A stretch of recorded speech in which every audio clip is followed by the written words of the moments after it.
They thought he was just a farmer. They couldn't have been more wrong. In the Rio Verde Valley, the name Los Queros Cartel inspired fear, and for good reason. For over 20 years, they ruled these borderlands with ruthless efficiency, turning peaceful farming communities into hushed shadows of what they once were. But on one blistering Texas morning, as their blacked-out SUVs rolled onto the dusty grounds of the Carson farm, they were about to make a fatal miscalculation. To them, John Carson looked like just another weathered rancher. Calloused hands, a soft-spoken drawl, a man past his prime, someone whose land they could seize, someone whose daughter they could intimidate. But what they didn't know, what they never saw coming, was that behind that quiet smile lived the spirit of a Green Beret. 2 decades of elite military service, hundreds of missions, a lifetime of training wrapped in denim and dust. He'd traded war zones for wheat fields, battles for barns. But the moment they threatened his daughter, they awakened something primal, and now the predators were about to become the prey. Before we dive deeper, let us know in the comments where you're watching from. And if this story hits home, don't forget to subscribe. Tomorrow's chapter? Even wilder. Some men you just don't push. Some threats cross a line, and some mistakes you only make once. The morning sun cuts through the mist, warming the wide Texas sky over the Carson property.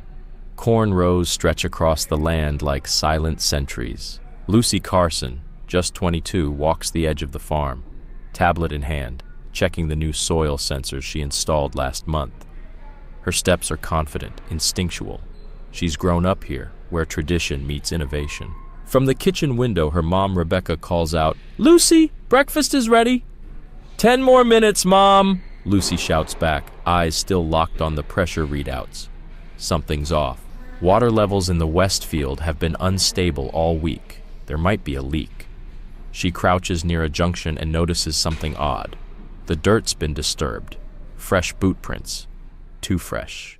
Her father always told her to look closer, to notice the details. She never quite understood why, until now. Then through the morning haze, she spots it, an SUV crawling along their access road. No plates, tinted windows. Her pulse spikes. Another SUV appears, then another. Back in the kitchen, Rebecca freezes as the radio crackles. Another farm in Rio Verde seized. This marks the 3rd case this month. A photo of John Carson in uniform sits on the counter. Her husband, her protector, gone 3 days now to deliver harvests in San Antonio. "Lucy! Inside now!" Rebecca yells. But it's too late. 4 SUVs now. They move like chess pieces, trapping Lucy in. The first door opens, and out steps Marco El Halcon Jimenez, the cartel's most feared enforcer, his boots crunching on dry gravel. "Señorita Carson," he calls out with syrupy malice, "your father hasn't been very cooperative." Lucy keeps her cool. "He's not here. You'll have to come back later." Jimenez grins. "Oh, we know exactly where he is. In fact, he's having a little chat with our associates right now." Men begin to fan out, 10 of them, armed, precise, trained. Inside the farmhouse, Rebecca fumbles under the counter for the satellite phone John insisted they keep. But before she can even dial, the back door explodes inward. Armed men storm the room, and behind them steps the serpent himself, Javier El León Escobar, the cartel's leader, holding a broken phone in his hand. "Your husband's paranoia was almost charming," he says with a smile. "But now it's just inconvenient. They took his family."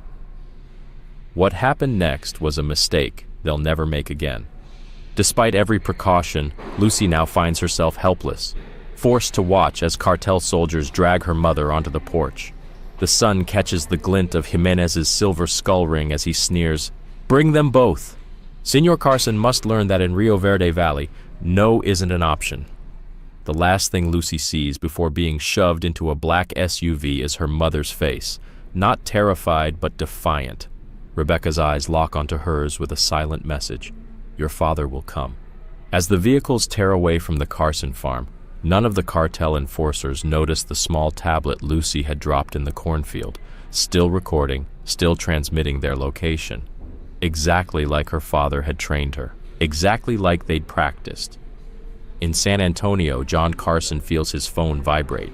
He glances at the alert. His expression shifts in an instant.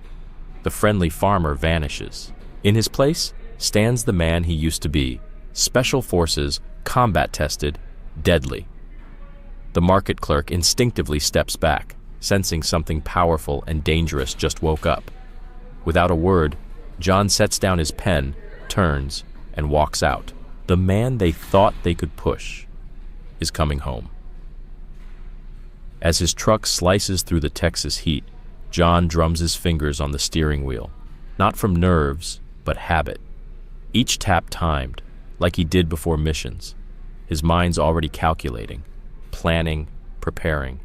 The burner phone lights up. Alan Roberts' voice crackles through. "Got your message. Talk to me." "They took them," John says, voice calm, cold. Lucy's tablet pinged them near the old Martinez property. "Jesus, that place?" Alan exhales. "You think it's about water rights?" "It's bigger. They've been buying farms across the valley. Our irrigation connects everything. Perfect cover for smuggling." "You sure you're ready for this?" Alan asks. "These guys, Los Carros, they're trained, military grade, real operators." A shadow of a grin flickers across John's face. "You remember Gandahar? Outnumbered 20-1? "Yeah," Alan mutters. "Didn't end well. For them." "I'm not coming alone," John says. "Already called Torres. He's a good man, but the department's compromised.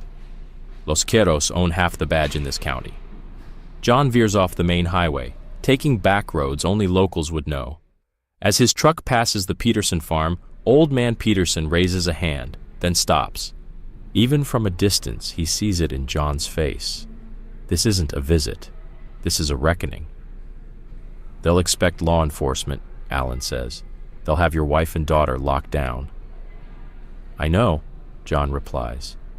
"But I was trained for this. You know what they used to call me?" Alan's quiet. "The Ghost." John turns onto a dirt path leading to an old hunting cabin, one he hadn't set foot in for years. Inside, in a box beneath the floorboards, lies the past he buried. Guns, gear, tools no farmer would need, but every father might. At the Martinez property, now a cartel stronghold, Jimenez inspects the perimeter. Professional mercs blend with cartel troops.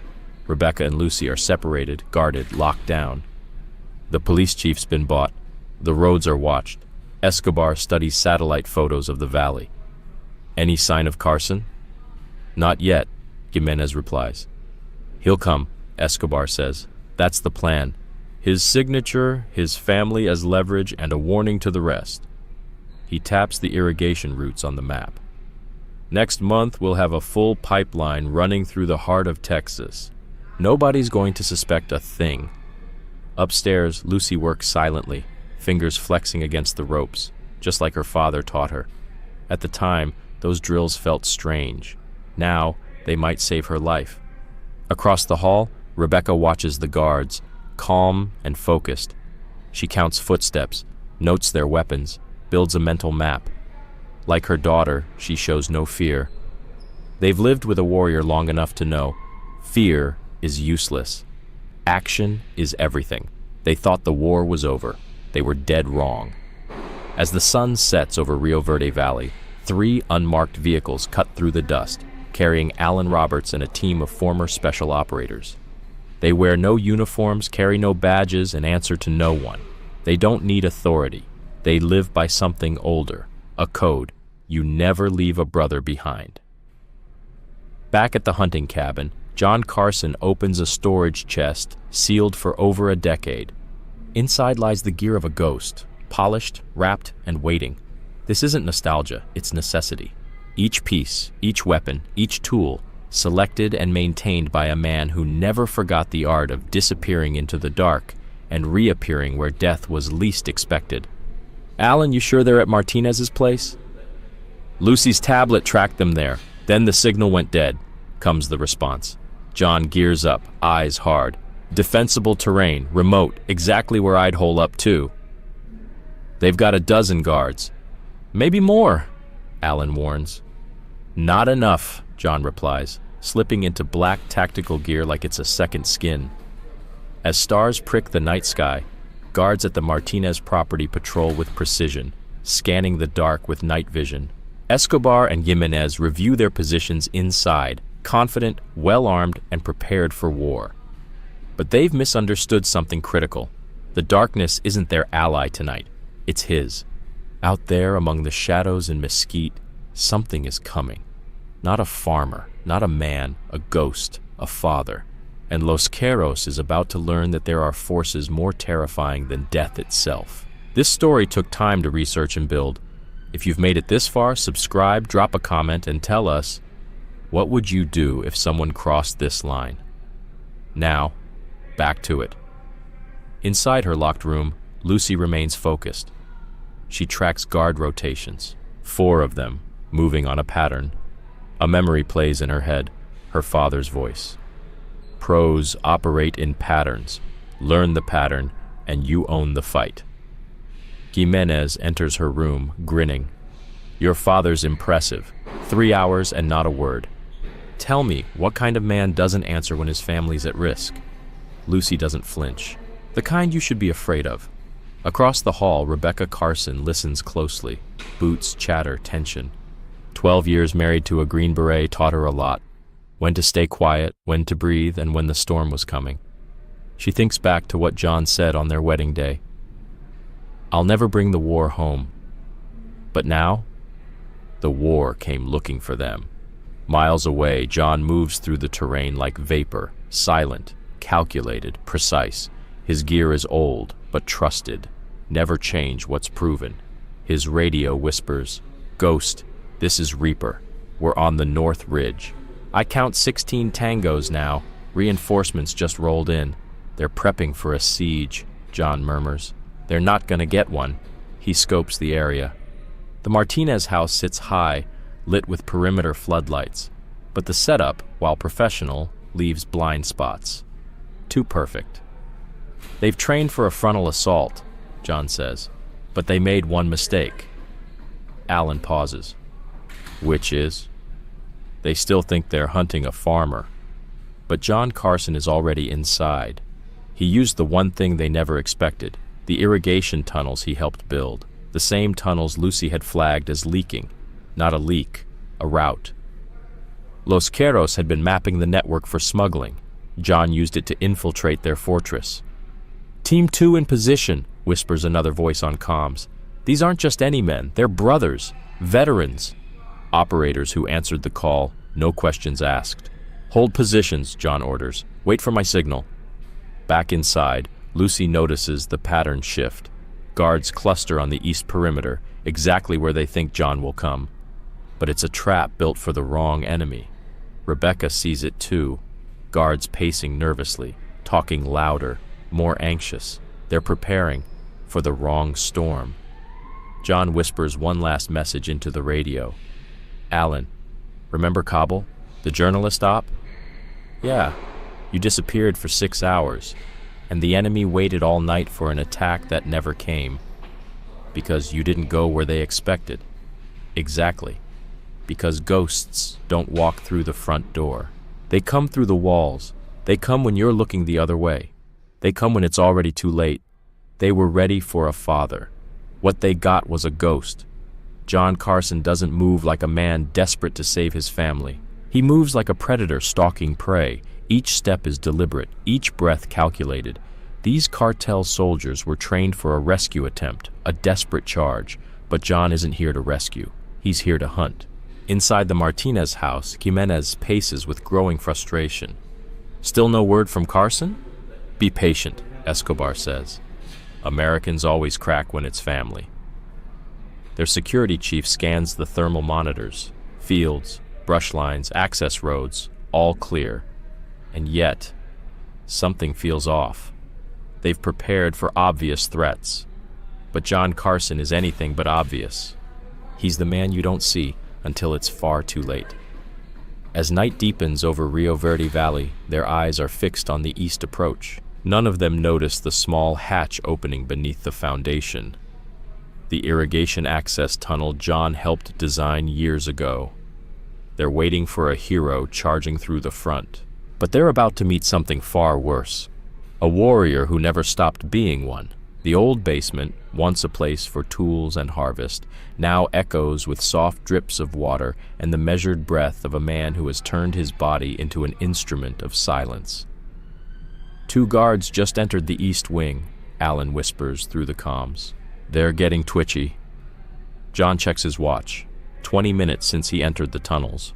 Water had risen to his chest, ice cold, disorienting, but he's trained for discomfort, for control, for patience.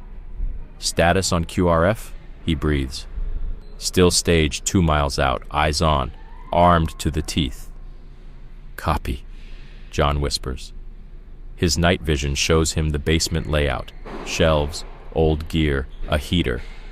But what matters are the boot prints in the dust, fresh ones, leading to the northeast corner. They're running supplies through the basement, John subvocalizes. Staging area confirmed. Above him, the floorboards creak, guards moving, predictable rhythm, 3 steps, pause, 5 steps, turn. Upstairs, Lucy watches the guards cluster along the east fence. They're here, one whispers. You see something? Another asks. No, that's what worries me. Lucy smiles to herself. Her father had taught her, fear is a weapon if you know how to aim it. The soldiers just don't realize it yet. They're already fighting on his terms. In the command center, Escobar growls, scanning the monitors. Triple coverage on the east. If he's coming, it'll be there. But then, static flares across the radio. Command, this is East 3. We've got movement in the trees. Confirm, Escobar snaps. Fresh tracks, broken branches, definitely something. Send a full team. Go now. 4 guards move out, sweeping the trees, spacing tight, formation solid. They find exactly what they're supposed to. A trail that's too clear, too recent, too easy. It's bait. In the basement, John listens through a hijacked frequency. Fishing line, brush, and a cheap motor planted hours ago. Simple tricks against men expecting a war they can see. Ghost, Alan breathes. QRF is spinning up. Vehicles are moving. Right on schedule, John replies. He reaches the basement stairs. Years of training tells him which steps creak. He avoids the ones that do. Every detail matters. Every sound is a liability. Every second, a calculation. Across the house, Rebecca listens. She can feel it. The silence has changed. The guards have gone still. Their confidence has turned to waiting. But they're waiting for the wrong thing. Outside her room, a guard approaches, keyring jingling. Check the women, Jimenez had ordered. Carson might try to contact them. The guard never reaches Lucy's door. From the shadows, John Carson materializes like smoke becoming solid. One arm wraps around the guard's neck. Tight, clean, silent. No scream, no shot. No sound but a body gently hitting the floor. The ghost has arrived. They took his family. Now he's taking everything back. The guard barely has time to register what's happening.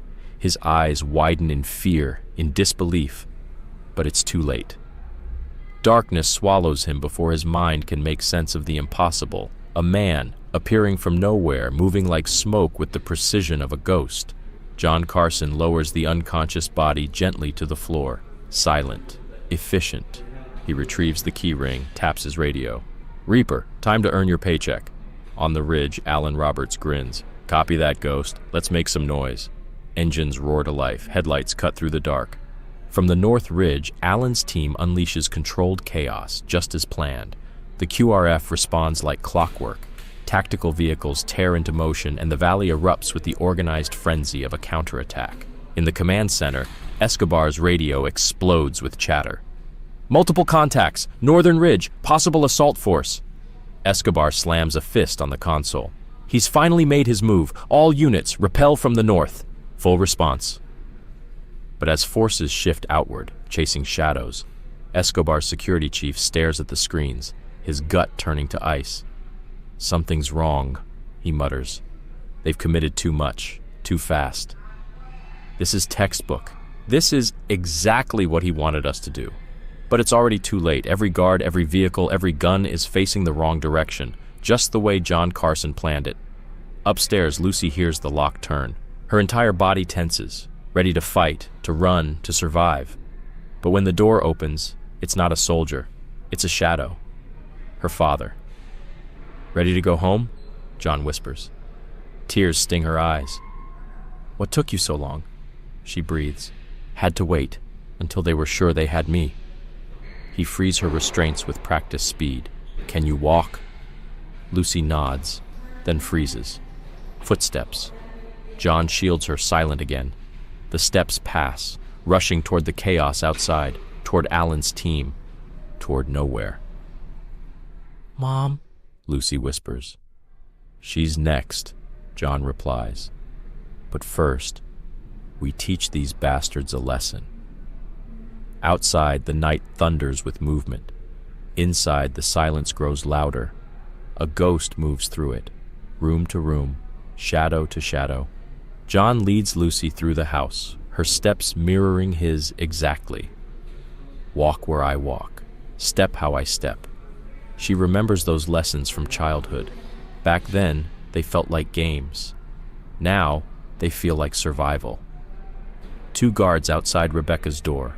2, Lucy whispers. John nods. No clean angle, no easy approach. But John never needed easy. He needed silence, timing, and control. "Remember the blackouts?" he breathes. Lucy nods. In the command center, Escobar watches the screens with growing irritation. His forces are stretched thin. The assault force never shows. And the security chief can't shake the feeling they've already been outmaneuvered. Then, total blackout. The house dies. Lights, comms, power, gone. Emergency lights flicker to life, casting more shadow than safety. "Report!" Escobar snaps. Silence, static. Outside Rebecca's room, the guards click on weapon-mounted flashlights. Standard protocol. But flashlights work both ways. They reveal what you're looking at, and what you're not. John isn't where their lights point. He's above. The first guard hears a whisper of cloth. Too late. John drops from the ceiling and takes him down in one fluid strike. The second turns. Light slicing the darkness. Nothing. Then a hand, a breath, and blackness. "All clear," John whispers. Lucy steps forward, retrieving the keys, unlocking the door without hesitation. Another lesson, one she now understands. Inside, Rebecca sits, calm, like she's been waiting. "You're late," she says. "Traffic," John replies, the faintest grin breaking through. As he cuts her free, Alan's voice hisses through the comms. "Ghost, QRF's committed. They're catching on, but they still think it's a front. You've got 5 minutes." "Understood." John helps Rebecca up. "Phase 2, he says simply. In the command center, Escobar finally gets the backup generator online. Lights return. Radios crackle with voices. Chaotic, panicked. "There's no assault force. North Ridge is clear. Empty vehicles, no contact. 2 guards inside, won't respond." Escobar stares at the monitors, realizing the truth like a punch to the chest. They never had him. He's already inside. And he's not alone anymore. They thought it was over. But John Carson had one more lesson to teach. The security chief's face turns pale as the truth crashes in like a wave. "He's inside," he whispers. "He was always inside." Jimenez bursts into the command room. "The women! They're gone!" Escobar's cool facade finally cracks. "Find them! Sweep every room! And someone, get me Carson's location!" But Carson is already gone. He's not in the house. He's below it, leading his wife and daughter through the same tunnels Los Queros built for smuggling, the same tunnels they foolishly thought no one else could use. "How did you even get in?" Rebecca asks as they move swiftly through the darkness. "They watched every path." "Except the one they plan to use themselves," John replies. "The irrigation tunnels, their future pipeline became my entry point." Lucy suddenly remembers the water pressure fluctuations she'd tracked. They were mapping the tunnels. "Yes," John nods, "but I built this system. I know it better than they ever will." Behind them, chaos erupts. Orders shouted in Spanish and English. Tactical teams sweep through empty corridors. But John isn't where they're searching. He's already miles ahead. "Ghost," Alan whispers through the radio. "They're pulling everyone back to the house. QRF's 3 minutes out." "Perfect," John replies. "Everything's on schedule." "Schedule?" Lucy asks. John checks his watch. "Right about now, they'll report the prisoners missing." And overhead, right on cue, the sky explodes with light. Helicopters thunder into view, searchlights slicing the night. DEA choppers descend on the Martinez property like metal vultures. "Anonymous tip," John says calmly. "Called it in 20 minutes ago. Just long enough for them to gear up. Not long enough for Los Queros to hide a thing." Rebecca shakes her head in awe. "You planned all this?" "No," John replies, eyes steady. "I planned for this." There's a difference. They emerge from the tunnel into cool night air, far from the chaos erupting behind them. Alan's team has already scattered, vanishing like smoke, leaving Los Queros surrounded by federal agents with a house full of weapons, documents, and contraband. Phase 2, complete. His family is safe. But John isn't done. Because Los Queros didn't just need to lose. They needed to understand why some lines you never cross, why some men you never threaten. And that lesson has only begun. 20 miles away, at a safe house registered under a different name, DEA helicopters patrol the edge of the horizon. Inside, Lucy and Rebecca sleep on worn but warm couches. John stands by the window, eyes alert, heart still locked in the rhythm of the mission. For the first time since San Antonio, he allows himself a flicker of feeling. Not relief, rage. His satellite phone buzzes. Alan's voice. "They're running." DEA raids hit hard. Escobar and Gimenez slipped out through a secondary tunnel we didn't know about. How many did they catch?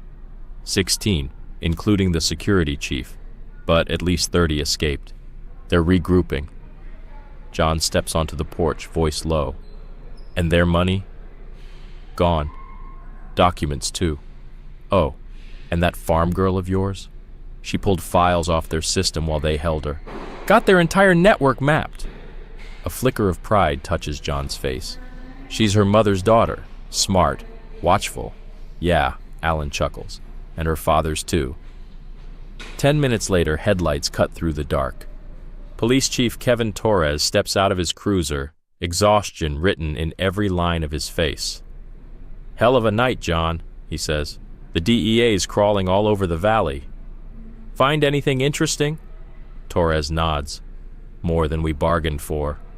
"Those irrigation tunnels? They connect to half the farms Los Queros seized. They've been building this infrastructure for years, hiding it in plain sight." John exhales slowly. "They were smart, too smart." Torres rubs his face. "And they're not done. We intercepted comms. They're calling in reinforcements. Not street soldiers, hit teams, cartel elite, former special forces, maybe 60 men total." Inside the house, Lucy shifts in her sleep, caught in uneasy dreams. John watches through the glass, jaw clenched. "They're not coming for the tunnels anymore, are they?" Torres shakes his head grimly. "No, they're coming for you, for your family. You embarrassed them, made them look weak. They'll burn this whole valley to prove a point." Torres places a hand on John's shoulder. "Let me protect you. I've got jurisdiction. This is still my job." But John's eyes are like stone now, hard, clear, unblinking. "No, Kevin. You're a good cop. A good man, but this isn't a police matter anymore. This is war." They came to hunt a farmer. He taught them what real hunting looks like. As the first light breaks over Rio Verde Valley, John Carson scans the horizon. "They want to hunt me," he says. "Then it's time they learn what a real hunt feels like." Alan's truck rolls in, followed by 3 more. Retired operators, brothers in arms, already moving with military precision. "They'll expect us to run," John says, taking the gear. "But instead, we become their worst nightmare." Inside the safe house, Rebecca watches her husband suit up. The look in his eyes, she hasn't seen it since his active duty days. "I know what you're going to say," he begins. "No," she cuts in. "Make them regret ever hearing the name Carson." Lucy walks in. tablet in hand. I've mapped their entire network, safe houses, supply lines, comms. They're organized, but predictable. That's their weakness, John replies. Predictable enemies are easy to trap. Alan brings more intel. First hit team's already inbound, Venezuelan special forces. They strike at dawn. Let them, John replies. They think this is a war, but it's not. What is it then? Torres asks. A hunting ground. My hunting ground.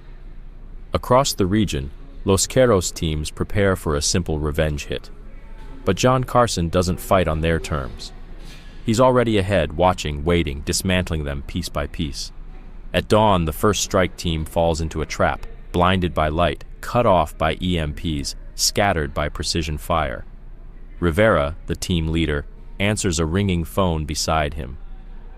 John's voice comes through calm and clear. I knew where you'd set up because it's where I would have set up. Red lasers appear on every chest. I could have killed your team 5 times in 3 minutes. But I'm not here to kill. I'm here to send a message. Rio Verde is a hunting ground now, and I'm the hunter. Across the state, the same story unfolds. Elite teams ambushed, communications severed, equipment failing. Cartel safehouses raided, supply routes disrupted, their leadership forced into hiding. Los Queros isn't just under attack, they're being starved, cut off, outsmarted. In less than 72 hours, their empire unravels. At each raid site, not a shot is fired, no casualties. Just ghosts in the dark dismantling an army one silent step at a time. And then comes the message that shakes their core. This is only phase 2. Back at their strongholds, panic spreads. Soldiers desert, supplies vanish. Radios play their own conversations back to them. They lock doors and tighten formations, doing exactly what John wants them to do. He's not chasing them, he's hurting them. And when the final stronghold goes dark, when power dies and claymores explode in a perfect ring, John Carson steps from the shadows. No tactical gear, no bravado, just a quiet voice. You had your chances. You chose this. They raise weapons. He disables them with surgical precision. In minutes, it's over. 47 captured, 0 casualties. A cartel empire destroyed by a man they thought was just a farmer. And when the leaders flee, thinking they've escaped, John's voice follows them in the dark. You're not getting away. You're going to understand. Their fuel fails. Lights surround them. John steps forward. This isn't about money. It's not about land. It's about a lesson. They try to offer deals. He just shakes his head. You don't get it. You threatened my family. That was your last mistake.